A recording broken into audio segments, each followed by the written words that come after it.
Chị hảo, xóa cùng một căn mê riêng thứ mấy tiếng Anhគឺមេរៀនទី4ដែលមានចំណងជើងថា他是我的汉语老师他是我的汉语老师ដែលប្រែមកជាភាសាខ្មែរយើងគឺថាគាត់គឺជាគ្រូបង្រៀនភាសាចិនរបស់ខ្ញុំហើយនៅក្នុងវីដេអូនេះដែរគឺយើងរៀនអំពីចំណុចទី1ដែលមានចំណងជើងថាចៃចៅស៊ឺចៃចៅស៊ឺ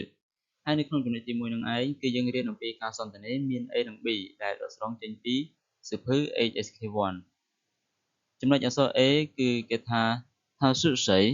他是谁តើគាត់គឺជានរណាអក្សរ B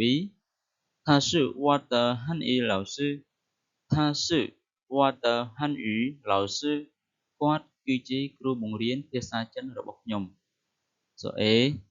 他叫什么名字他叫什么名字តើគាត់ឈ្មោះអ្វីអក្សរ B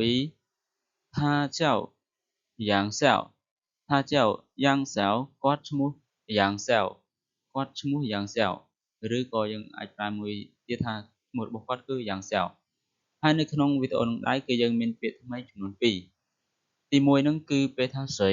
ប្រែថានរណាស្រីប្រែថានរណាហើយពាក្យទី2គឺហាន់អ៊ីហាន់អ៊ីប្រែថាភាសាចិនអញ្ចឹងនៅក្នុងវីដេអូនេះដែរគឺយើងរៀនតែប៉ុណ្្នឹង再见大家拜拜